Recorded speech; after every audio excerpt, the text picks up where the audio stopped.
No, When I I sit on that toilet, at Carl Jr.'s, I said to myself, "This is the best burger I'm ever about to shit out." yeah. Yeah. Well, you mean as a bonus, I took you there, never been there before, and now you Never been. realize you're never gonna go It's back. a new experience. Yeah. By new experience, I mean the same hamburger. It's Yeah. not bad. It wasn't. It wasn't bad. The fries were okay. The ketchup was okay. The toilets. It's funny. I want to say this for the podcast. Did you go in the bathroom? Huh? You okay? You went in the bathroom, right? I You didn't know, go after you went. okay. There's one stall in there, and it's a handicap stall. Yeah. So if you're in there dropping a deuce, and some poor guy wheels in a wheelchair, he's gonna shit himself Yep. because I went in. I said, I can't believe that. There's usually at least two stalls. One for the disabled, so they can get the wheelchair in if there's any problem, and one for like you just go in and sit down and drop trowel. Yeah. There's only one in there, and I was Yeah. in there, and I'm sitting there saying to myself, if I'm in here for 10 minutes and I hear that door open and the squeaking of fucking wheels, I'm gonna feel about 2 feet tall. but yeah, I'm sure it's happened. Bob, I just shit myself because the guy was at the stall. Yeah. Yeah. Well, that's what I thought about that too when I go to some place and they're all taken up and there's only one place to go. I got to shit. Yeah. So. Well, there's only one place. There's only one stall. I was like, Yeah. I've never seen that. I'm sitting there saying to myself, did you guys not think, hey, this is going to be a thing if some poor guy in a wheelchair shits himself because he can't get a stall? No, but don't worry about it in the Carl lawsuit. Carl Jr.'s hamburgers. Yeah. You'll shit when we say you shit.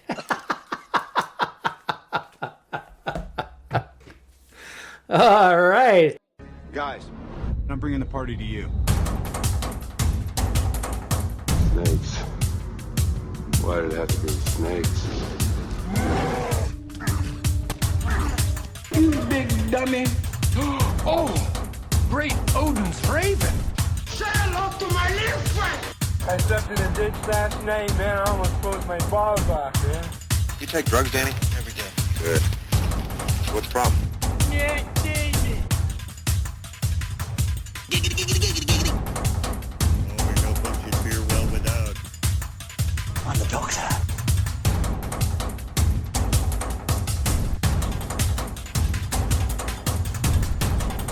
What's up, guys? This aggression will not stand, man.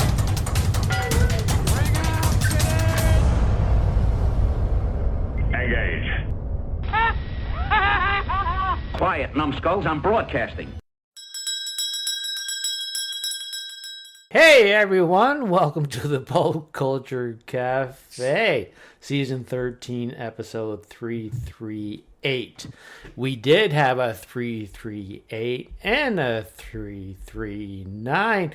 Man, it sounds like I'm having a stroke because it's going a little slow. It sounds really slow on my headphones, but I fucked up on the recording. So there was two shows. Yeah. Yeah. So, there's just this one. The best I can say.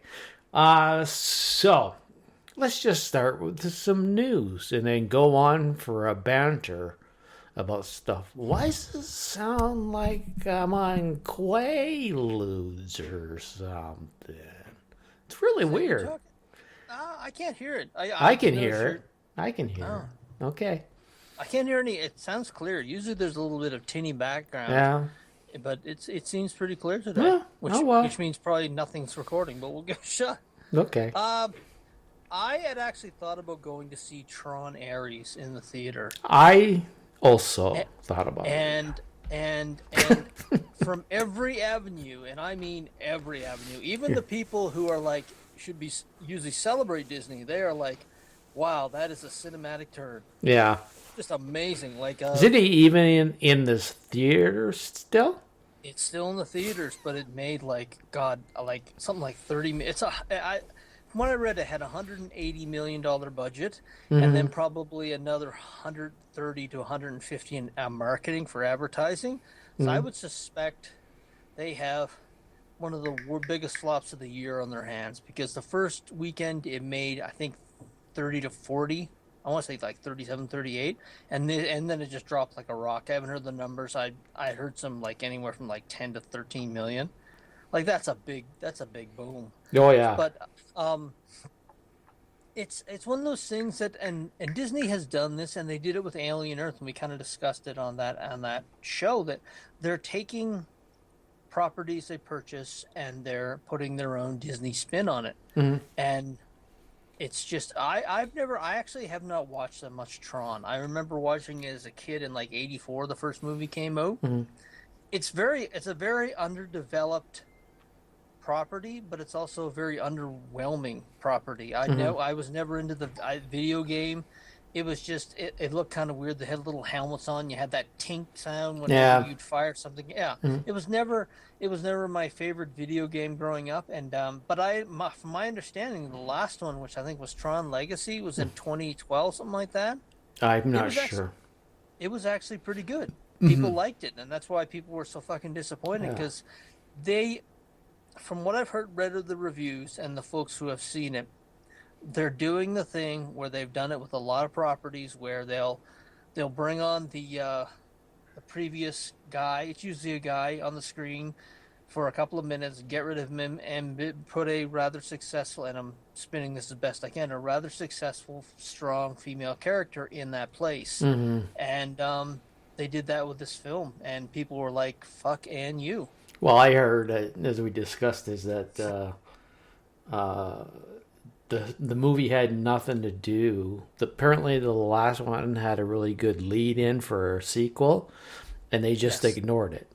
And they did something different. Said he's on vacation. He's no longer with the company, I think was what I heard.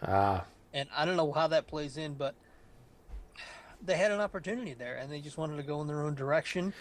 And it's problematic now. They've done that with a lot of their properties, where they say, we're going to do this, and they have bullet points, and they hit them every single time. And well, it's one of those things. They're retiring it. I read that they're retiring the they shot it, put it in the backyard, and shot it in the head. But it says here it's domestic. It made 55,000. I'm rounding up. 55,000. Holy shit. Domestic, and then international it made 49,000. You mean 55 million? 55 million, right? Oh yeah, sorry, 55 million. You said thousand. I'm like, yeah, I believe you. Yeah, and then 48 million worldwide for 120.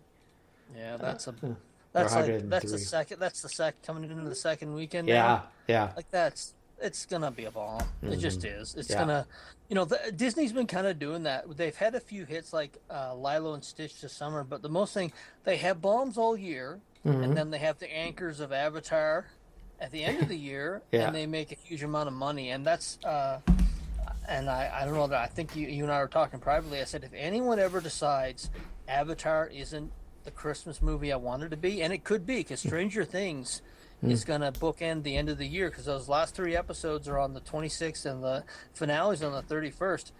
If a big chunk of that Disney money from Avatar gets taken out, they're going to be looking at it, because they've lost a lot of money on properties this year. Like actually, someone listed off those, like 6 of their movies have lost money, and something like 1 or 2 has made. I may be wrong on those numbers, but there's a lot they've lost. They've put out just in the cinematic universe, like Fantastic Four, Thunderbolts. Even though they were decent movies, they just didn't do it at the box office. Yeah. And now this, and I don't know. It's one of those things that if I don't, it's going to be the Secret Wars. When Secret Wars comes out, and even if it just breaks even, if it's not an Avengers Endgame, even if it just breaks even and people have moved on, I think they'll literally either shut it down or get rid of like a couple hundred people, just to say, we need a clean slate. Clean slate, or give it a rest. It just seems like it's we've oversaturated the movie market, and I'm sorry, in my headphones it sounds like I have wrong. Oh yes. It just come back hitting me. There, I'm gonna get rid of this so it doesn't bother me. Okay. Sure. So it just sounds like they need to they've saturated the market to just like westerns and stuff like that. Westerns had a long time, going through, but years and years and years. But this, I mean, because they come out with so many big bangs, and people are just kind of like, I'm used to it. You really can't surprise me anymore. There's nothing really special any. It's a marketing problem. When you overpromise and don't deliver, and they did it on Eternals, they did it on Doctor Strange. That's what I think there was a lot of bait and switches they've done over the last 5 years, and it's a combination of stuff. And I mentioned before, there's like 3 or 4 different groups that have just said, I've left and I'm not coming back. And that's who they have to get back. And if they don't get them back, I would say 3 to 5 years. It's going to take a while because they have a lot of fucking money. But if they keep, just underperforming or performing at par and no real monster hits in the next 3 to 5 years, I wouldn't be surprised if you'd see someone try and buy them like they're trying to do with Warner Brothers now. Mm-hmm. Yeah. Who's trying to buy Warner Brothers? I had heard either Netflix. There's 2. It is. They're up. There's trying to a sell. good possibility that it won't be Warner Brothers, or it'll be under a different umbrella. It was Netflix, and I want to say Apple, maybe. Yeah, they're the tech companies, the tech guys. That's who seems to be buying everything up. Yeah. But I feel sorry for Jared Leto, and I don't.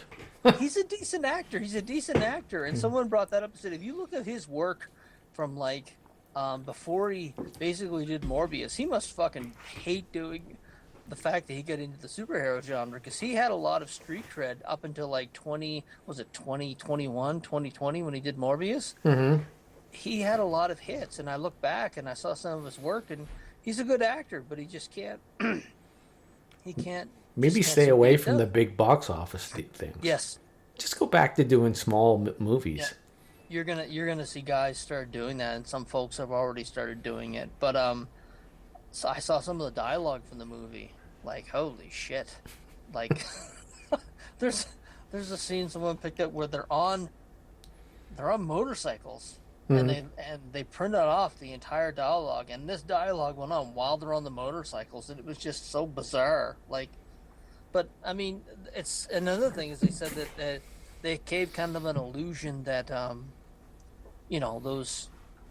those constructs in the trailers were going to be featured prominently, and basically in the trailer, what you see is what you got. So, really? So it was false advertisement. It was kind of a bait and switch, but anyway, it's made a big bomb, and it'll be showing up. I would assume it's probably going to be streaming in the next month or so. It's not going to last very long in theaters. I would be surprised if it lasts for another 2, maybe. Yeah. They tend to pull, if stuff's underperforming now, they tend to pull it out of the theaters, which is kind of a cheat against the theaters, because they'll tell theaters, hey, look, if it's running well, we want to run it longer, but if it's not, they kind of screwed the theaters by hauling it out of theaters. But I mean, I don't know what the movie theaters are like. You know what? No asses are in the seat, so yeah, get it out of here. But it's gonna be a long winter till like May of next year for movie theaters, because you've got Avatar coming out. That Predator Badlands looks pretty good. Yeah, I really want to see that one bad. Yeah, that's November 7th. That's one of the few movies for this fall going into winter that I'm like, hey, I want to see that in the theater. Speaking of, this is another kind of a story. Speaking of, that sounds better. Tron. I changed something. Now it doesn't sound like I'm doing drugs. There you go. Okay. You know, yeah, it's a little crisper too. Yeah. Okay. Jared Leto showed up. Did you see the footage of him showing up at that movie theater? No. It was a screening for Tron Ares, and he showed up. But what they did was, usually when they do that, they do it in Los Angeles. Yeah. And they do it at one of the main theaters, and the theater's packed. Mm-hmm. This was in San Francisco, and the theater was not packed. It was about, I would say, 30 to 35%. Oh, wow. So they showed footage of him walking in, and he didn't even walk to the middle of the theater. He just did it from the side, because he walked in, he stopped, and the look on his face was, oh, fuck me, what have they done to me? But, like with every theater, they see how many tickets they've sold. Why would they walk him into like a 30% capacity theaters? All you heard was, woo, and it was like there was hardly anyone there. And he does a spiel to like a over half empty theater, and they pan the theater, show us half empty. It was just, wow. why would you do that? Yeah. Oh, you got to see the footage, folks. If you go on, I think it's on YouTube. You go in Jared Leto Theater, San Francisco. It's like a 2-minute clip, and it's just so cringeworthy. And he's a nice guy, and it's like I can't believe they walked him into a half-empty theater to punch up the crowd. Wow. Because of course they're like, "Hey, what are you doing here?" Yeah. Why'd you show up? You're not necessary. Yeah, I haven't seen that at all, so I have no idea what he walked into. But at the first, yeah, I was really into just trying to see it, wanted to go see it, but it's like everything else. Gradually, I'm not bombarded with all the information that I they usually get, and I just totally forgot about and lost all interest. So, they had the Big Lebowski. What's his name? He was in the original. yeah, Bridges, Jeff Bridges. Jeff Bridges. Jeff Bridges is in it, but you know he got what I knew. I call it the Ghostbusters fucking, because the scene between Bill Murray and Peckman should have been like a decent storyline, and they gave it like 3 minutes at the end of the movie. And my understanding is that's what he got. It was just a 3-minute thing. He never asked about his son. It was just a throwaway of Jeff Bridges. He got the cameo. It's just Got paid. Yeah, I don't understand. If you want to bridge this, bridge it. Do it right. Bring the characters in and put them together so there's a handoff of the baton. But it's I don't know. It's where Hollywood's at right now. People were legitimately, the folks online were saying, I think this was written by AI, especially some of the dialogue that I just mentioned where they said, I think part of this was written by AI, just by how it just seems so technologically alien to human behavior. And I was like, wow. And these people weren't fucking around kidding. They were saying this looks like it was written by AI. And these were the Telegraph in London and a few other papers. They were usually pretty kind and left leaning, and they said this is not good. So, Yeah. Wow. You watched Agents of S.H.I.E.L.D., right? Yes,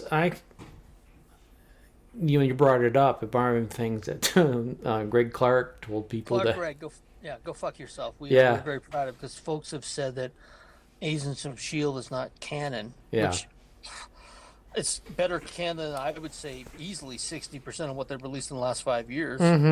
Yeah. You know, I don't know why they wouldn't have some interest in bringing these characters back into the MCU. I mean, Robbie Reyes, who else did they have in it? What's her name? The one who played, I can't remember the character's name. Quake, yeah, Quake. I don't know why they wouldn't be interested in bringing her back into it. Bobby Morse, who was Mockingbird. Yeah. There's plenty of characters. The fact that they're saying it's not canon, but then someone brought the nerds always pointed out online, said it is, just because of this, and this. Yeah. And I don't understand why they wouldn't say it's not official canon. It was probably one of the best Marvel TV shows. I would say easily top 5. Yeah. So a lot of stuff they're putting on Disney isn't that great. And it's it was on the regular channel, ABC, and it go at 5 years. I think around 6 seasons from 20. I want to say like 2012 to 2018, 2019, something like that. I think it ended right around the time Endgame ended. Yeah. But people look at it's amazing. It's only been 6 years, but people look back at that 2012, 2019 with such a reverence. Yeah. Wow. Remember how good the movies were back then? And it's only been 6 years ago. Yeah. You know?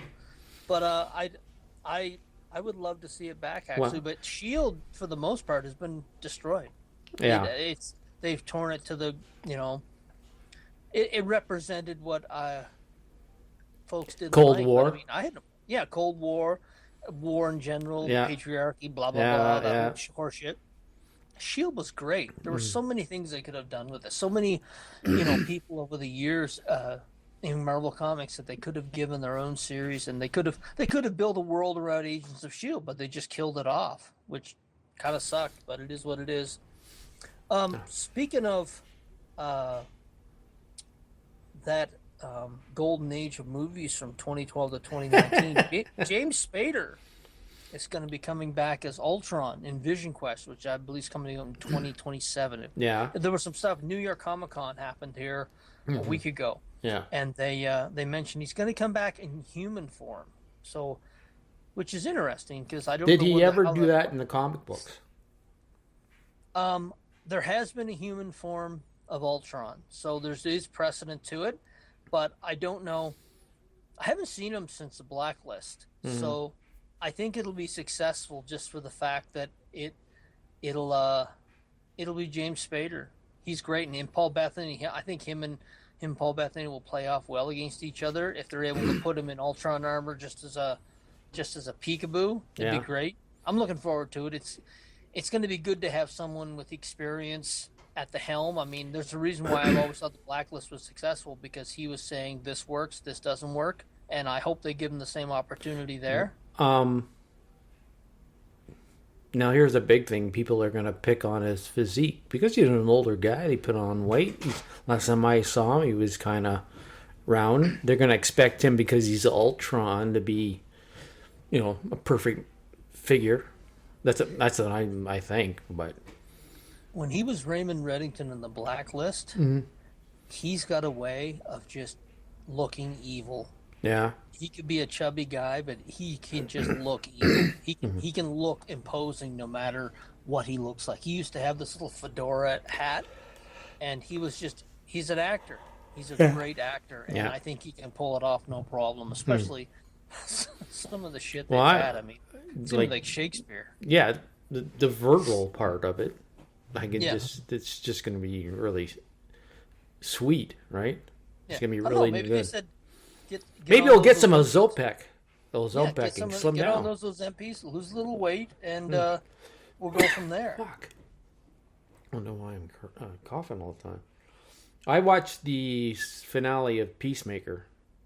How was it? Yeah, I was really let down. A lot of people have said that. I was curious your thoughts on it, because I haven't watched any of the series, but I don't. Everyone thought season 1 was glowing, but through season 2, I've been seeing negativity, and I thought, okay, maybe it's just the second season where they're thinking. But some of the folks have said that the quality has gone downhill. It was just, I don't know, maybe he was trying to draw. Like, it wasn't a superhero show, put it that way, basic. It had nothing to do with really superheroes, other than they they were trying to find the other, they wanted the portal door so that they could find a perfect place, which was apparently from the comic books, where they could take superhumans, metahumans, and drop them off, and then Like a negative zone type thing. Yeah, it was a planet. People watch or whatever, and then they would drop them off, and then the door would move, and they could never get off. The door never stayed in one spot. Okay. So, so it ended with the flag throwing John Smith in there, because he's still pissed off about his son. So it wasn't anything other than vengeance. Yeah. And so it's like, if you don't do any research about this, and the show ends with that, you're going to be very disappointed. Yeah. It doesn't seem to have a resolution at the end. It's and they're doing. It's almost like they'll mention it in the movies, but if you don't watch the show, you're not gonna know what's going on. So unfortunately, he's fallen into the Marvel thing. Oh, okay. Yeah. Where this TV I think he even said it, but they're all connected. But sometimes you've gotta force feed your audience so they know what's going on. Well, Stan Lee said it perfectly. Treat Yeah. your audience like they've never read your product before or never Yeah. watched your product before. Yeah. And yeah, I had heard that he had said when this first started he was gonna the television universe is going to be connected with the movie universe, but you should have some kind of mechanism within the TV show or movie to kind of catch people up if they didn't watch it. Yeah. But So that's for TV, not for a movie, right? Because I don't want to go see the next movie where I'm is it exposition of the movie at the start is explaining what happened in a TV show. Yeah. You know, no, you ain't got that much time in a movie to do that. So, Did you have an orgy this season? You know, the season was so bland that I think it was this season at the start. Yeah, it was. Orgy? Okay. Yes, when he got rejected by the Justice Gang, he went in a Yeah. big over with a bunch of slinging dicks and stuff. Yeah, I don't like. How do you? Okay, you have Superman, and you want to tell a complete story, but how do you put an orgy in there? There's 100 ways you can make it seem badass, but it almost, you know what? It falls into the Boys, where the Boys each season try to get more and more extreme and outrageous, and it just the quality suffered. But why would you put an orgy in episode? I think it was episode 1, if I remember hearing about it. It was.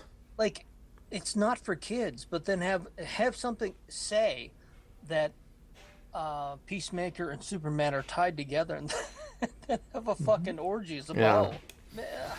I don't get that, but He basically kind of driving to show that Peacemaker is he's not a hero. You know? He's not a hero. He's just this guy that goes around shooting I like orgies people. too, but I'm not a hero. Yeah, so I don't know. Maybe because he wanted to throw an orgy in. That's what I mean. We've gone through much of this stuff that it's kind of like everything's the same. It's nothing different. You're reaching back to old storytelling. I don't know. I can't explain it like very well. I just know that it wasn't the best season for me. I know Paul said he was enjoying it, so it'll be interesting to see his take on the season finale. What was the big difference between the first and second seasons for you? I think it spent more time. It was more of a drama about a guy who had social and mental problems about fitting in and choices he made that bother him, that continue to bother him. He's a guy that needed to be sit down on a couch with 3 psychiatrists to hide him trying to figure out what was going on. Okay. So if you're watching the show because Peacemaker is supposed to be a hero, you should have just said this is a drama. Yeah. Which the guy's dressed in funny clothes. Okay. All right. That makes sense. They threw science fiction into it because it was this comic book, but basically it was just a drama. And if it was just a regular drama on TV, it wouldn't have been all that special. It would have been like something else, in my opinion. I'm sure there's people that loved it, but it just... Actually, you know what? Because they said there's not a season 3, I'm perfectly happy with that. Did you? I read in a story, and I didn't have it on our story. It's just kind of a sidebar that John Cena didn't know how to do rips off a bong. So some of the guys on set who knew how to do rips off a bong said, "Okay, we're gonna after the shoot tonight, we're gonna show you how to do bong rips. Yeah. And anytime you want to learn how to do more, we'll help you then too." So he did it right, from my understanding. So. Yeah. So yeah. It's just okay. Like, I'm never going to go back and watch it again. That's for sure. Sue and I are going to watch it at some point in time. It's on our list, probably this winter to watch. John Candy's ILikeMe. Yeah. We had both watched this. Yeah. I enjoyed it a lot more than I thought I would. I mean, I knew that when Colin Hanks was directing it, he's a pretty good actor, he's a pretty good director. His dad, I'm guessing, was looking over his shoulder the entire time. And I had actually put this comment on my social media. I said, when people of quality show up to talk about someone, you can tell how much he was loved. And to see that cast, like, oh my God, a who's who of comedy. The SCT guys, Eugene Levy, Well, Steve Martin, Steve Martin, Short, Short. What's her name? All the SCT. Andrew guys, Martin, Andrea Martin. All of them are still with us. You had Catherine O'Hara, Catherine O'Hara, Tom Hanks, Mel Dave Brooks. Thomas. They never talked to Rick Moranis. They never talked to Rick Moranis. But I don't think he talks to anybody. Yeah. But they were very and a few things, and we had already talked about a couple of them. You know, those Canadian broadcasters are pricks back in the day. Yeah. What to bring up your weight on? And the thing is, he never really like today. Someone would be fired for bringing that up today, but he to do that, it was just weird. It was like very Well, the weird part was not so much they ask him; it's you ask him, and then you see the pain on his face, and then you follow up. and you keep following up on it. Yeah, You know, it's so like weird. It's so weird. But I didn't know much of his history. I knew a bit about. It was nice seeing that forming of SCTV and him going into Second City and Edmonton. Yeah. Edmonton. When I heard Edmonton, I was like, "Yay!" Yeah. But I guess when they were here shooting that, it was kind of a big deal locally. But you know, when it took off, I said to Susan, I don't know where I can get the entire SCTV. It was 3 seasons. Yeah. I would love to get that and watch it. If it's, I don't know whether it's available for sale somewhere or not. I don't know. Yeah.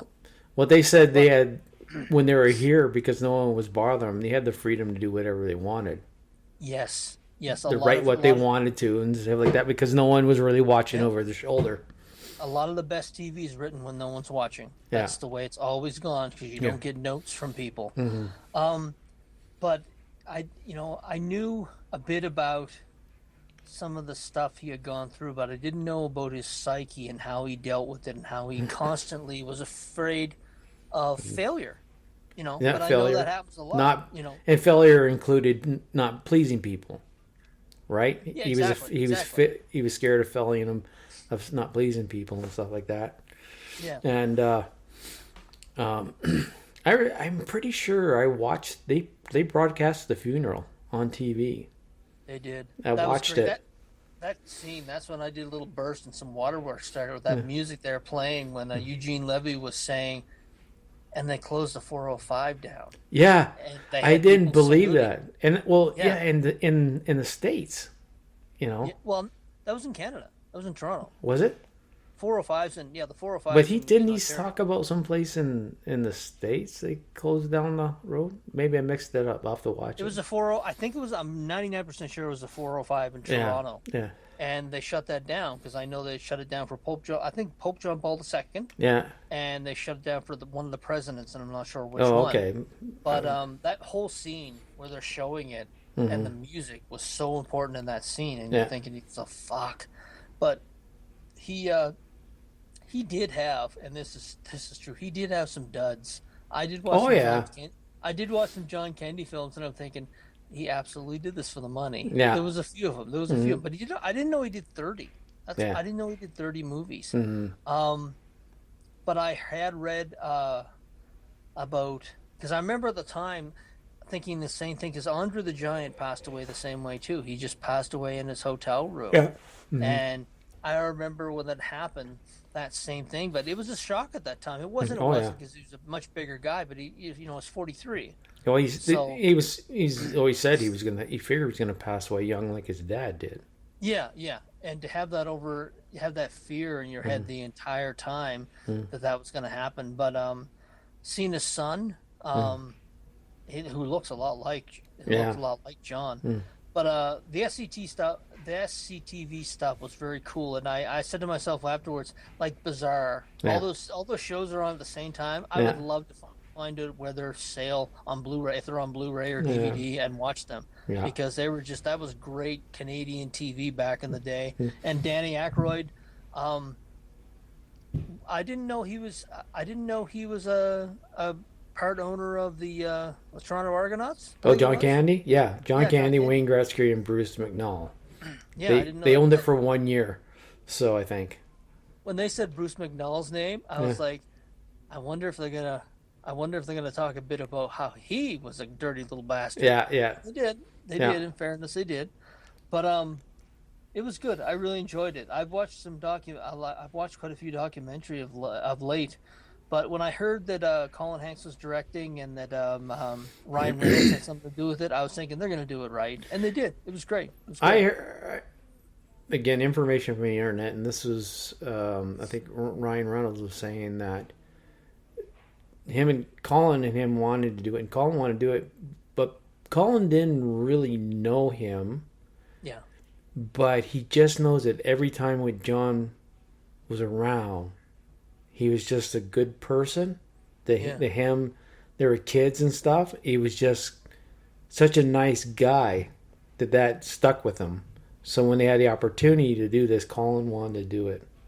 Yeah. Him and Ryan had talked about it. There's something along that line. So. Well, and I was actually going to toss it your way before, but I'd mentioned before Susan has a bit of a cold and she's not feeling well. But I was going to, before we did this review, I was going to have Susan. Oh, yeah. Because when we're watching this, all of a sudden she would blurt something out. I was like, what? And maybe I told you this before. She's met John Candy. Oh, yeah. She has played poker with John Candy. Oh, really? Yeah. And I was like, and she would, during the duration of watching this, because he used to go up to the Banff Center of the Arts. Yeah. And she I think I mentioned that she lived in Banff, and she said, yeah, he played poker, and he would ride along with the security guys at night on their rounds. I was like, what? And she was telling me this stuff during the movie, and I was like, what the fuck? And I was sitting there saying to myself. So I said to her what I was going to do, and I made it at a later point just to have because she had some really great stories of actually hanging out with John Candy. And I was like, yeah, we played poker at the, she said it was in the foyer of the Banff Center of the Arts. She was playing cards with her and her boyfriend at the time, Randy, and a couple of other guys. Yeah. And I was like, you played cards with John Candy? Yeah, we were there for 2 or 3 hours. So I was like, what the fuck? I don't even know you. But anyway, yeah. It was really cool. She was telling me those stories as we were watching it. She'd pause it, and she'd go, da-da-da-da-da-da. I'm like, get the fuck out of here. So, yeah, it was good. Oh, cool. Yeah, it's pretty cool. So, like, I always have to write down what I watch because I always just put something on and I don't really pay attention. Yeah. So, the only thing that's been popping in my head that I remembered, like, yes, I said, well, watch the Godzilla -1 again. And it still holds up. The effects still hold up like amazingly well. It did. For $15 million, they used every penny of it. Yeah. There was a picture online. Zack Snyder's been showing different pictures from when he was doing Superman and that, right? Yes, I saw that. I don't know what it was about. Well, he just put one up, a picture of Henry Cavill. Yeah. But then he just put a picture up before he came on, and one of Joe Manganiello as Deathstroke. Yeah. Fuck. What a shame. The picture they showed him, and he's like, fuck, okay. I've seen the picture. I've seen that. This is a different one. This is a different picture, but it's still like, fuck, okay. Because there was a after trailer with him and Lex Luthor. Yeah. Have you seen that? Yes. Yeah. It was. I don't know what happened there. Honestly, I think Marvel tried to put a bullet in them. I really do. I remember you would see a ton of negative stuff online about it. I remember even when the Justice League came out, you and I went to see it, and I'm thinking, that's the first time that I was thinking, wow, someone's fucking with the algorithm, and they're really going after this not bad film and making it sound like it was a complete piece of shit. I think that's the problem with everything nowadays. Yeah. You would go back when I was a young boy. When you go back, you had a few people that their job was to look at the movies and they would do their reviews. But the rest of it was just people on the street telling you it was good or not. Yeah. And then, but now with the fucking internet and all these social media bullshit and algorithms, I think it's all a fucking lie anymore. It's all a lie. They were genuine reviewers. People used to make Siskel and Ebert was kind of a caricature, Yeah. but they were actual reviewers. When you watch their reviews, Yeah. they said, this is what's in it, this is what's not in it, this is what I liked about it, this is what I didn't like about it. And that's what every reviewer should do. Yeah. But, and I like, there are certain guys that I like because they make me laugh, because they point out stuff that, yeah, this film is just, it can't be a shit. But both sides go too far. And there's not a lot of good reviewers anymore. They're very much in one camp or the other, and they either try really hard to make you watch a bad film, or they try really hard to make you not watch a good film. Yeah. And it's very weird. It's very weird. I mean, I've said to Susan, I said, you know, if I started reviewing and I started reviewing the good way, within 5 years I probably would have a following, just because people would be like, God, you're not trashing it one way or the other. Yeah. But it's just, you know, jumping on the wagon and getting it done. But yeah, it's but yeah, that whole Justice League thing, I remember when that happened, I said, that's when I realized that the internet was really fucking with people's money and lives. The other thing I saw, I couldn't get a lead because it was on the CBR, and they wanted me to shut off my ads, and I said, fuck you, I'm not doing that. My ad blocker. Yeah. And all I saw was Supernatural coming back as a comic book. It's been off the year. It's only been off the year 5 years. It seems like it's longer than that. So I wasn't able to find out who's doing it, which comic book company's doing it, maybe. But I thought, oh shit, I'm gonna be interested in that because I really enjoyed the series. So I'll have to see if I can find some place that'll give me information, would tell me, you know, turn off your ad blocker. So. I would suspect, if it's Supernatural, maybe Dynamite. I don't think Image is usually newer stuff. Maybe Dynamite. It's funny though, when you said it was off 5 years ago, seems like longer. Remember what I just said about 2019? Yeah. It seems so long ago, way back in the day. IDW does, like they're doing Star Trek. IDW, yeah. Dark Horse. I don't know if they're doing that. IDW, Dark Horse, maybe Dynamite. Yeah. So one of those companies that buy the rights to IP, like they get a contractor, huh? It's just going to continue the story. Couldn't tell you because that ad block come up. Okay. It come up and popped up, and I said, no, I'm not turning off all my shit just to read this. So fuck you. So. Yeah. I suspect it's just the best one I ever saw. Those was Angel. And they did After the Fall, and they did those comics through Dark Horse. Yeah. And it was like, I remember reading those comics, and I'm thinking, why didn't you just do a couple of more seasons? The fucking stories were there, and that's the amazing thing. Well, did you ever hear the story why it got canceled? Yes, although I've forgotten much of it at this point in time. Well, there was a new guy that came in to what was the show? What was it? CW? Was it on? What was it on? CW or Fox, maybe. Or something. A new guy got hired. Angel was doing decent in her ratings. Even, at that time, it was still doing decent in her ratings. But he wanted a show that he wanted on that time slot. Yes, I vaguely remember hearing about so that. they gave it the boot. The show he wanted, they put it on. It lasted like a few episodes and it got canceled. Yes, I've heard that. I think I have heard that story. Yeah. I don't know where that new Buffy series is going to go. I'm going to watch the first couple of episodes, but it's kind of what I've talked about with Tron Ares. Yeah. Like they get something and then they just kind of tell their own story. But we'll see. It's the same lady who did Eternals, the same director that. Oh, okay. Yeah. Oh, okay. Yeah, I was thinking the same thing. Well, well, I didn't mean it like that. It's just, okay, she did Eternals. Eternals wasn't great, but it wasn't bad. I enjoyed it. But it's like, okay, you did that. So much more potential. I mean, they had the Cersei, Dane Whitman, Black Knight relationship in the Avengers in the 90s, and it ran about 70 issues. And the complete face fucking that they gave it in that movie was just, what are you guys doing? You had this wonderful long-term story that you could have put in this movie, and you just, it was just so weird. As someone who read the comics and saw that whole storyline in the comics, I'm thinking, oh my God, I don't think they could have done it any worse. And it just kind of trickled down from there. You know, I don't think they'd ever get, for instance, I don't think they'd ever get a Brad Pitt's ex-wife, Angelina Jolie. I don't think they'd ever get. They're never going to get Angelina Jolie. No, back. She was just like Disney money, and I'm gone. Yeah. You know? But I don't know. Maybe they'll bring them back in Secret Wars. I suspect Secret Wars is going to be kind of a testing ground for characters. But the only place he's been remember the main guy that was the Superman type? Yeah, he was not a Karis. I can't remember his name now. Anyways, he was the kid out Game of Thrones. He's been back. He has been back. He has made an appearance in Marvel Zombies.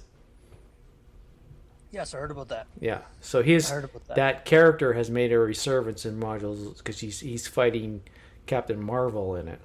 Yeah. Maybe they're gonna just introduce him a character at a time, like they did with the Avengers. Yeah. You know, I always thought that's one thing about the Eternals. I always thought was very arrogant is they introduced the Avengers in individual character in movies and then put them together, and they thought introducing the entire Eternals in one 2-hour movie was going to give it enough room to breathe. But I don't think it'll be back. But we'll see. We'll see. And as I said, go ahead. I was gonna say, speaking of Marvel Zombies, I haven't finished it yet. I haven't discussed it with you, I think, but I don't know if I did with Paul. But we'll leave it with Paul. Zombies. I mean, yeah, right up our alley. Yeah, he'll stroke off to that, eh, Paul? You know what I realized? Daryl Dixon's Walking Dead series started. I watched the first episode a month ago, and I forgot to watch the rest of them. Oh wow! I forgot to watch The Walking Dead. I said that last night when I realized, oh fuck yeah, they're on like episode 4 now, and I'm thinking to myself, wow, even 10 years ago, that was like Game of Thrones TV for me, and so Paul and any other person in the zombie genre, and it's been canceled, and I think they should have one more season and bring the cast together, 13 episodes, and send it off into the sunset. Yeah, because it's not the same. You know, it's zombies. I watch it, but it's like, it's there. Not always that popped in my head. I read a thing where they're going to do a reboot of Miami Vice. Yes, I heard. And I put in big capital letters, "Fuck! Think of something new." Yeah. They're just milking. You know, there's a nostalgia for the 1980s because the 1980s was the last decade of no internet. Yeah, I really do think that's it. I think there's a nostalgia for it because it was an innocence where you couldn't open up your browser and see, two chicks fist fucking each other in 10 minutes. I think there's a nostalgia there, and it's funny. Even kids today, I love 80s stuff. I love 80s stuff, and it's like, yeah, I get it because it was really a different quality of stuff. When they were talking about John Hughes in the John Candy documentary. Yeah. I didn't know their relationship. Neither did I. That was something. I was a fucking huge fan, John Hughes fan. Some Kind of Wonderful, Weird Science, The Breakfast Club. Yeah. Just classics. Classics. Yeah. And then Uncle Buck. I think he was in Uncle Buck. He said he wrote Uncle Buck for him. That's what he said in the thing. Yeah, it was really great. Yeah. But what else do we got here? I watched this. All the President's Men. Have you ever seen the movie? No, I've never watched it. You've never watched it? I've never watched it because just never struck with me something I needed to watch. But I said to myself, and I've been doing that, I had made a list of movies from the 70s, 60s, 70s, and 80s that were considered classics that I should watch. Yeah. So I'm trying to get my pedigree here, but All the President's Men with Robert Redford, and when Robert Redford recently passed away, I was thinking to myself, I really need to watch this. So Dustin Hoffman and he were in it. And the supporting cast, the names escape me. Look up while I'm chatting. Look up the cast of All the President's Men. Oh, my phone's almost dead here. Oh, I can just do it on my fucking computer. What am I talking about? It wasn't bad. There was some real glimpses of brilliance in the scenes between the top 4 lead characters, But some of those supporting roles, holy shit, bad, Oh, bad wow. acting. Yeah. Yeah. We got Jason Robards, Helen Holbrook, Jack Warden, Yes. Meredith Baxter, Jane Alexander, and Stephen Collins. He must have been a young pup then. He was a young pup. That's the guy that kind of fucked his own life by, Susan and I talked about that actually.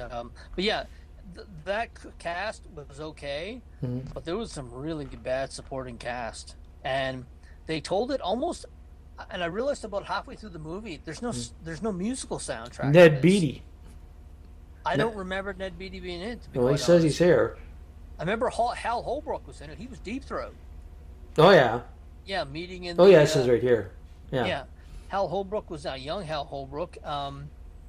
But it was good. But it was weird seeing smoking so heavily in it. Yeah. And the newsroom scenes, they were talking over each other, and I was thinking they're almost trying to play this off like a documentary. And it was based on, of course, the breaking of Watergate. Yeah. With Woodward and Bernstein. Yeah, Woodward and Bernstein, yeah. Washington Post. And it shows basically from the break-in, and it almost seemed like it was trying to, when you teach, you repetitively say stuff, and they kept on repeating dialogue over and over so you would make the connections, because it was kind of a complex thing of follow the money trail, basically. Yeah. Bring down Nixon. And they did. That's one thing I did notice. It came kind of annoying after a while, because you could tell it was made for the audience of that time so that they would get the story in their head properly while trying to watch the movie. But it was good. The lack of soundtrack, I don't know whether it won best movie or not that year. I thought it was nominated. All the President's Won 4 Oscars. Okay, won for us. Was one of them Best Picture?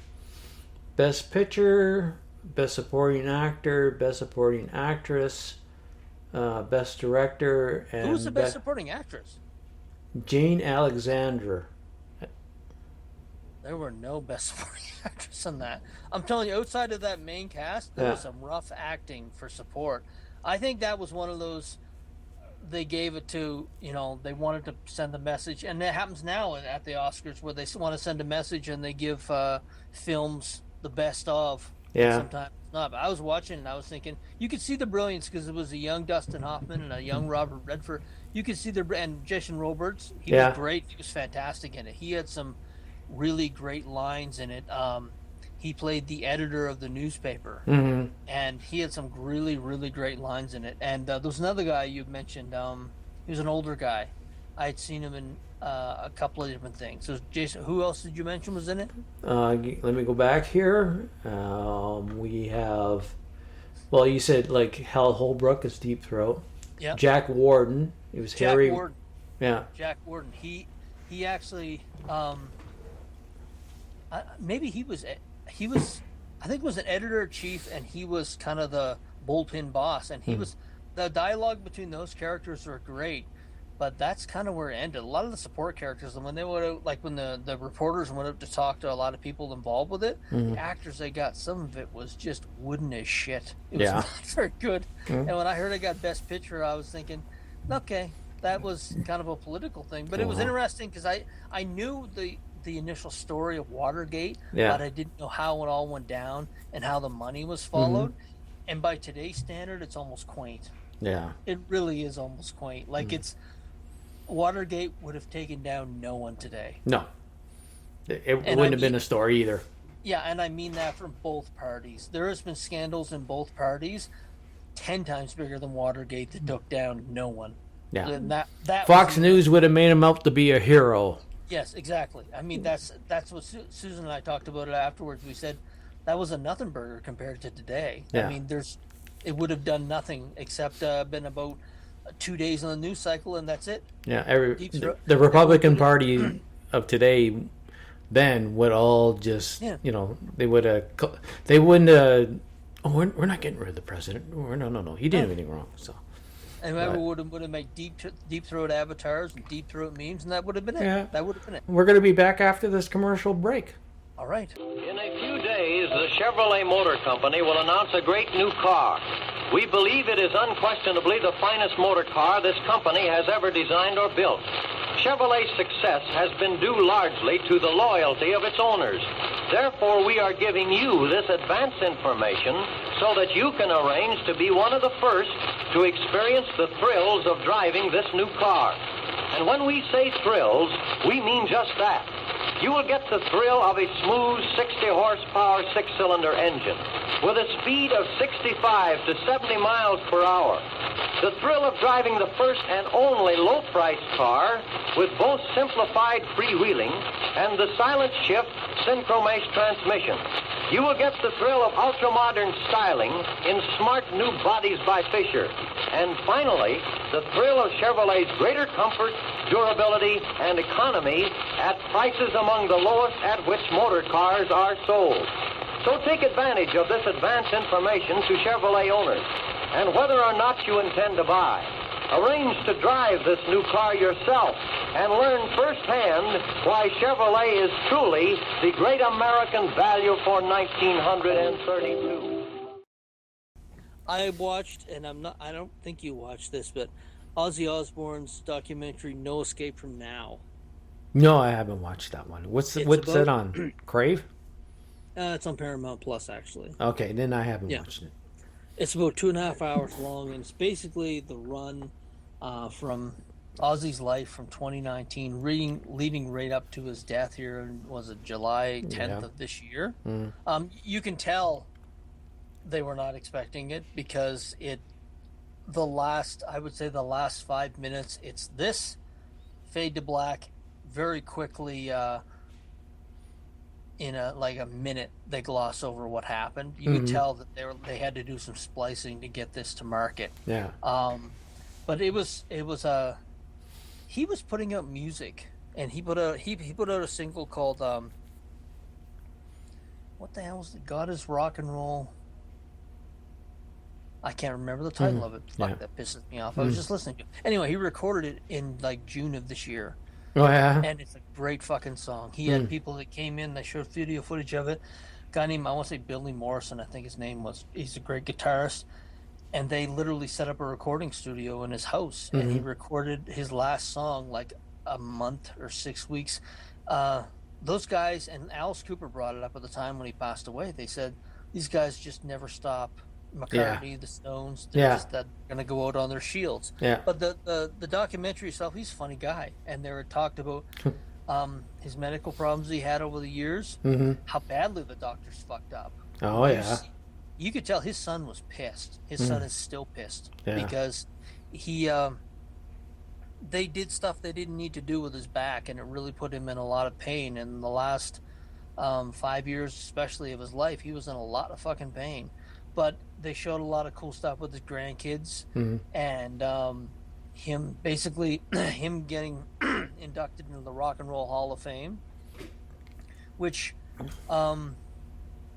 this was brought up. Someone just passed away the other day. Oh, Ace Frehley just passed away.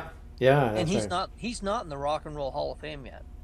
And someone, I think it was Gene Simmons, said we should not wait until these people cannot even get up there to accept an award anymore. And Ozzy's is kind of the same thing. You know, I think actually Sharon was talking about it in the documentary. She said there's 25 years from the time you get your first album, 25 years you're eligible to go in the Rock and Roll Hall of Fame.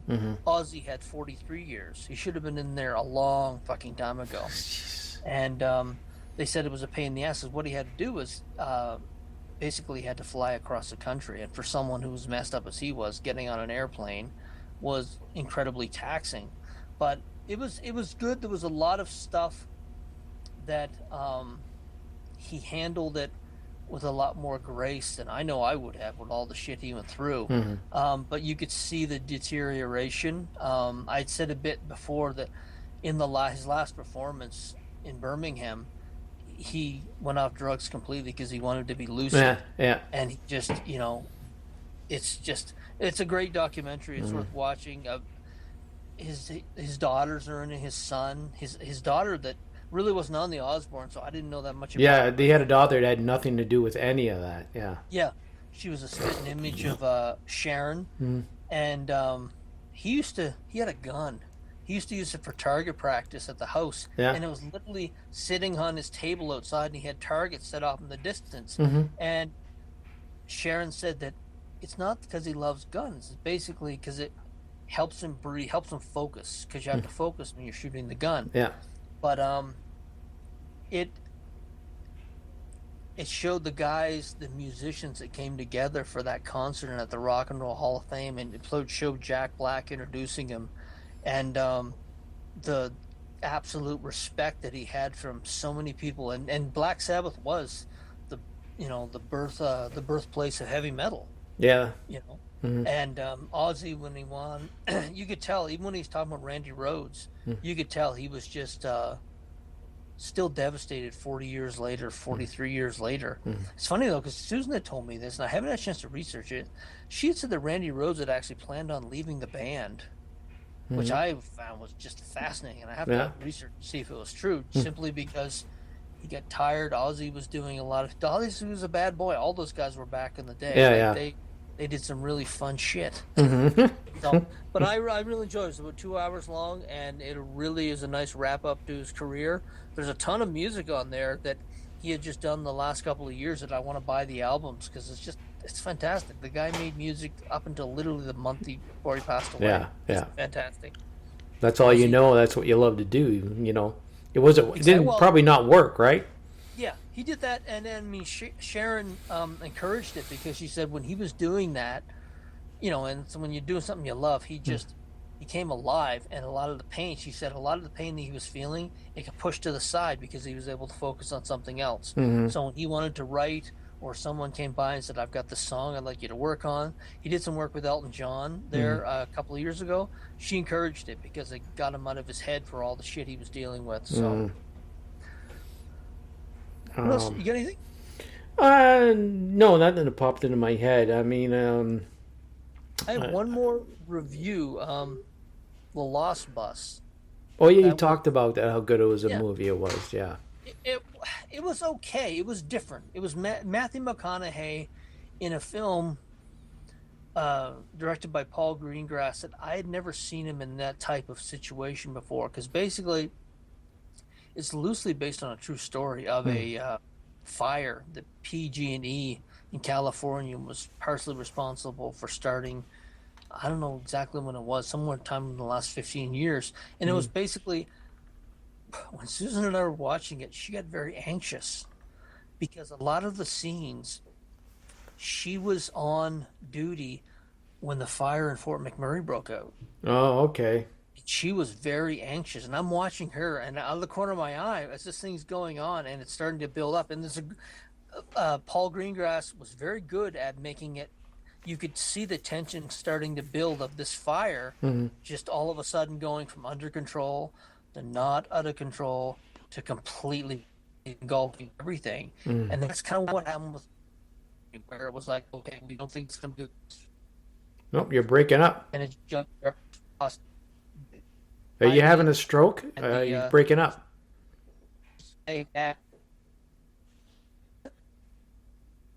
There we go. It's telling me you got poor network connected. Maybe the gays are someone's playing video games. Poor connectivity. Yeah. But yeah, so basically the fire scenes that they showed, and I don't know how they recreated them, or maybe they took them from the footage of people driving out of Fort McMurray with a fire on both sides of them. Yeah. It was the same thing. And she was so anxious by the end of it. She was sitting here and she's tapping her foot and tapping the dog at the same time. Oh. And I was like, you're going to end up beating that dog's back. Like she was so, it manifested itself physically in her. And she was like, I can't believe I'm reacting like this, but this is exactly what happened. And basically he plays a school bus driver and he's got a bunch of kids he has to pick up. And he basically has to drive through hell to get them out of there. And do you remember the scene in, that Stephen King, The Mist? Yeah. Yeah. You remember all of a sudden they're driving through hell? Yeah.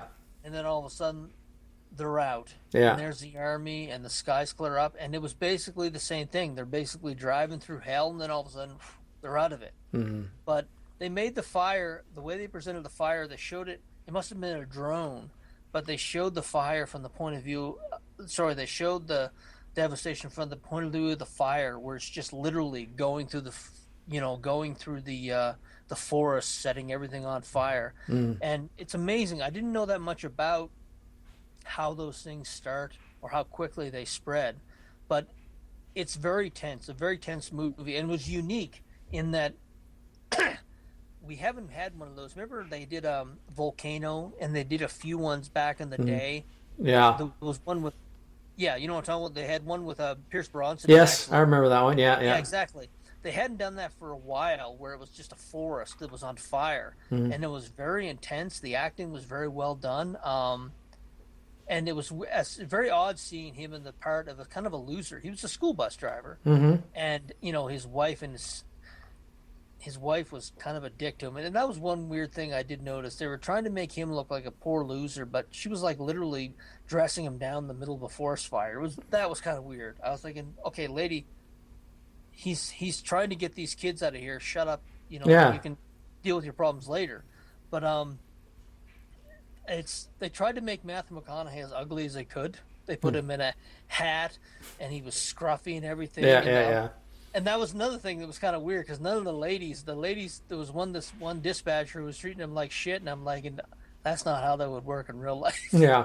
So that was a bit odd to see him try to ugly him down, and people disrespecting this handsome young man.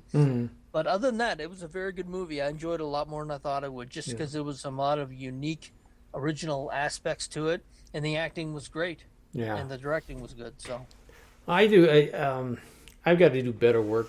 You do so much work where I just sit here and stare at you and agree, yes sir, yes sir.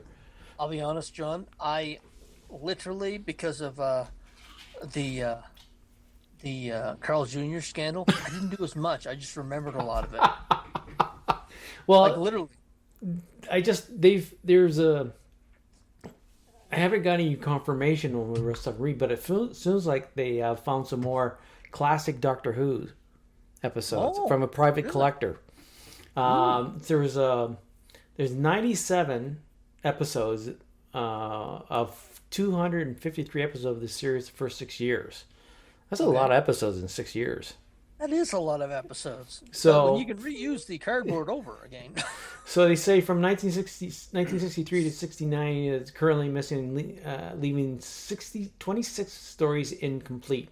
Now, there's been ones where they've had the story with live action, they still have to film for it, and then suddenly they would take with the audio and then animate it. And then they've done complete animated with just the audio. Yeah, I've seen. So, but there looks like they found some. They're not saying how many there has been, but even finding 5 or 6 or whatever of missing episodes for that, because they just reuse the episode. They taped over again, right? Yeah. So, which is insane that a lot of those old studios did that. And how much stuff was just flushed down the toilet or literally thrown into the dumpster. And I've mentioned this before, but Cornette, he went into the dumpster and got all those tapes out and made a fortune selling them because they were garbage. And they were just classic matches from the 70s. So what they're happy about is that we're aware of several collectors, and they say plural. So it's not an episode. So they're hoping because of that, there's several episodes that they could find. Which is, so for someone like you who haven't watched any of them, it's, oh, fuck, more of them? Yeah. I've started watching them because it's almost overwhelming. I was going to watch them from the beginning. I said it'll be like a 5-year journey, but I watched the first season. I think I watched the first season, and it's overwhelming after a while. I've seen clips from it. I'd love to be able to watch them all, but it's a bit disheartening because there's a significant amount of people who fucking hate the show now. Yeah. So, I mean, it's just the quality has gone downhill, and at this point in time, they're not even sure it's going to be canceled. I guess it's been canceled once already. Yeah, I was going to bring it up before you did. Yeah, there's a guy that someone said he thinks it's not coming back. Yeah, which is bizarre. It's so weird. Yeah. I don't know why you shoot something and like it makes no sense. But I mean, it's just where we're at. Sometimes you can change something without overhauling it. And I think it's the problem. You don't know, need they to decide tear to something down. Yeah, it's like you don't need. People didn't watch Doctor Who. Majority of people didn't watch Doctor Who because they cared about what he was. It was the adventure. And now because now it's about who is he? Why can't you do this? Why can't you represent me? He represents everybody. He doesn't have to be a certain thing. He represents good. Yeah. I used to dance around it, but now it's ideology over craft. Yeah. It really is. I used to, and a lot of people used to dance around it. It's ideology over craft, and it's very weird. It's almost a cultish religion, and I don't know what to do with it. But I mean, I hope it stays away from whatever's left. Yeah. I'm glad. Like when I see something the Highlander, and I see whose hands it's in, Yeah. I feel much better having in those hands than Amazon's or something. There was the Wayans brothers are going to do another scary movie. Yes. And he said, one of the Wayans said, I don't give a fuck if you're offended by it. Good. I said, thank you. Thank you. That's a good idea. Yes. Yeah. I hope he does do it. Yeah. Did you see the trailer for the new Running Man? I've kind of watched it. Yeah. It's very different from the... I enjoyed it a lot more than I thought it was going to. Yeah. Like, it looks like... I was sitting there saying to myself, I might go see that in the theater because it looks interesting. It almost looks like the Cannonball Run a bit, Everybody's after him, yeah. Yeah. It looks a bit like the Cannonball Run, and I was like, the casting looked okay. The trailer looked pretty good. It's one of those things I think it's out November 14th. I might actually go see that in the theater. The thing is, like I said earlier about the other movie, Tron, is that I see a few things and then I'm not bombarded with it because I don't watch the TV as regular. So I totally forget about it. And by the time it comes around, oh shit, it was out, it was gone. I want to go see it. I'm kind of lost interest.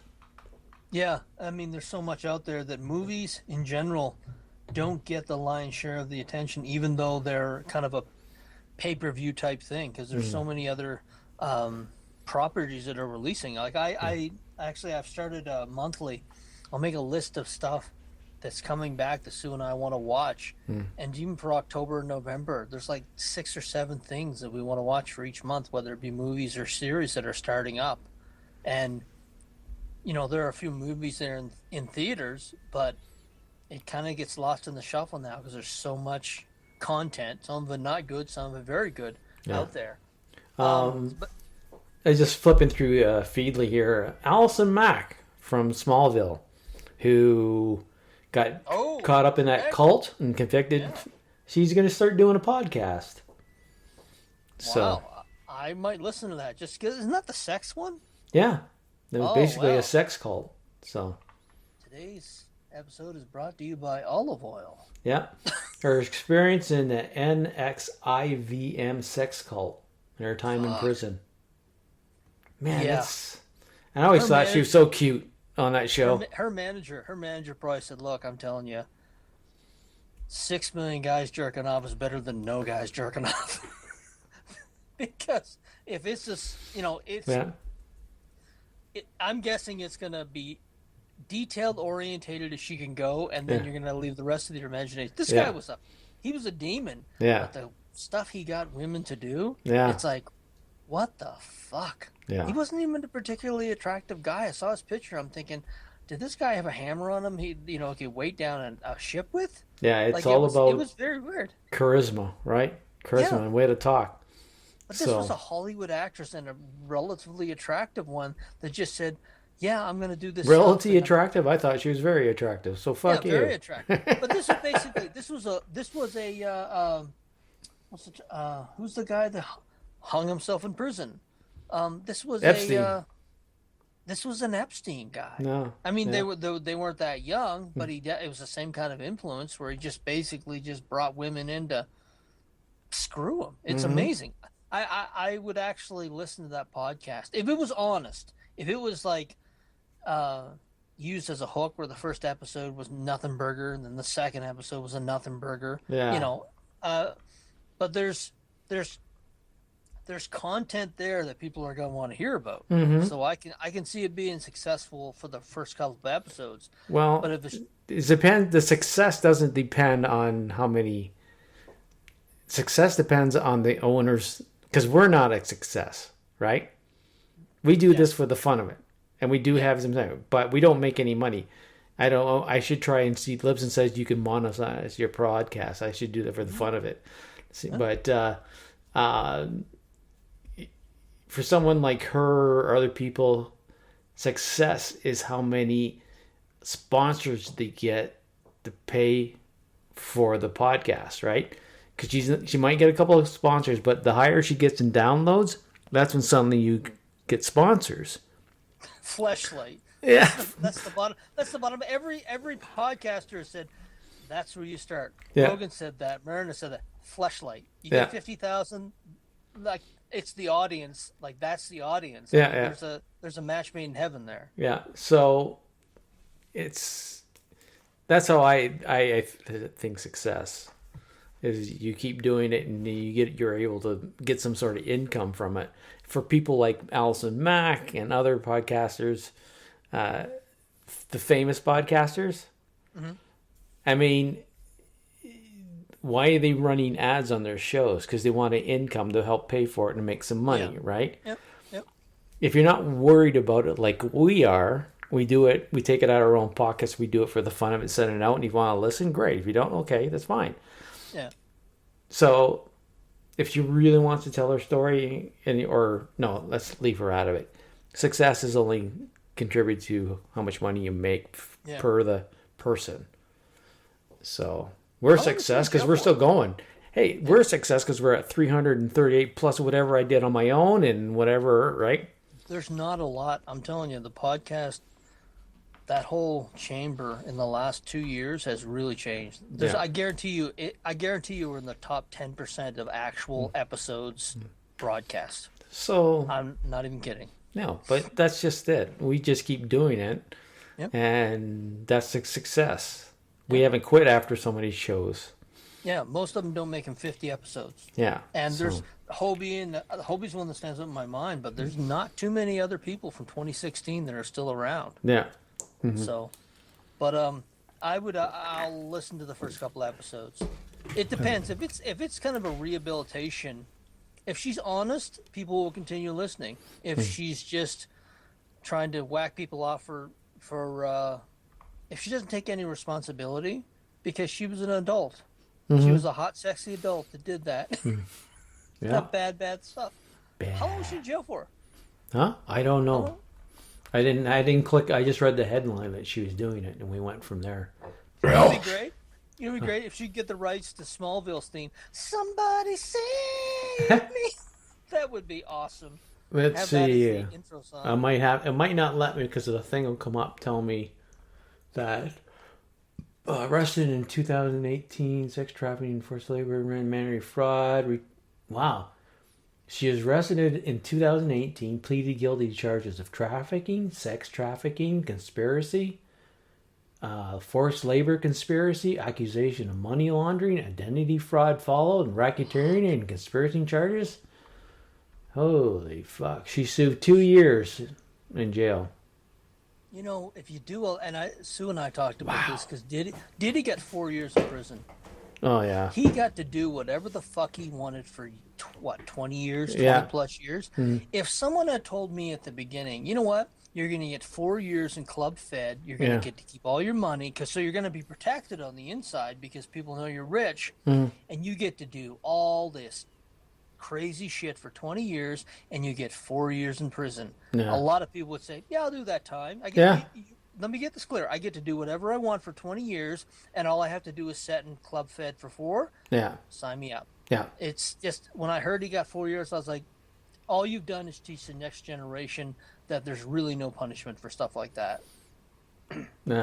Launching November 10th, she'll sit down with people from her life before, during, and after her time in the group. It's unclear whether anyone from Smallville will be on. Be awesome. has shared an audio trailer for the podcast. You can listen if you click on this link. However, we caution that it does contain some potential triggering discussions about sexual abuse. So, Triggering discussions about sexual abuse. Wow. wait, I'm clicking on this now. Click. I'll listen to it. Actually, it's under our umbrella because Yeah. it was one of those things. I remember when the story broke, I was thinking, I've never heard anything like this in my life. Yeah. I think I mentioned at the time there was a hypnotist that came to our hometown that he was, and I think years later he got caught. He was hypnotizing people, and then he was having drinks with them afterwards. And there was one girl that our group knew that he had drinks with afterwards, and she said she believed something happened. Oh, yeah? Kind of one of those things where I had the taste of dick in my mouth, and I don't remember putting a dick in my mouth in that vein. Yeah. But yeah, that's as close as I've ever seen to something like that. But I remember when that story broke in 2018, it was so bizarre to hear about it. And then when you realize there's this wholesome actress involved with it. Yeah. Today, it's amazing. If that had broke today, that would have been that would have been like Amber Heard and Johnny Depp. Yeah. Type of thing. So. But, Sue watches those legal podcasts. They make the YouTube shows for legal stuff make so much fucking money. It's not. It's crazy. Yeah. It's crazy the views they get. Yep. well, like I said, I was doing with my YouTube, just so they can play it at the end of when I'm dead. So. Set it up. Yeah. I mean, you'd be surprised if people watch on there. Yeah. So. Well, you know what? I think that's good enough. We got a good 90 minutes plus a commercial. That's pretty quick. An old-timey commercial, too. I'll tell you, I was ill-prepared as fuck, and I just bullshitted my way through it. Well, this is how I get my news. Right away from Feedly, right at the moment. So, all right, folks. We're going to leave now, and you're on your own. So, thank you for tuning in. Thank you for taking the time to drop by. Yeah, we were trying to do this 2 weeks. I think we've talked about this so many times, and we haven't done it, but... also, if I remember how to record properly, it'd be a lot better. We'd have a lot of stuff. So Yeah. I think the next time we record will be with Paul, and we can bring up the Marvel Zombies. It's the Marvel 15th, right? Zombies it'll be zombie laden with all the Walking Well, it Dead might stuff. be. This is second week. We want to do one next week, which would be November 1st. Yeah, we can do another First one. or second, because that's a Sunday. And then we got to the 15th with Paul. There you go. Okay. All right, then. All right, folks. Thanks for tuning in. Have a lovely evening, day, or whatever the fuck you're doing. Bye. Bye. Ladies and gentlemen, my mother thanks you, my father thanks you, my sister thanks you, and I thank you. That's all, folks. Thank you. Come again. Why, you little?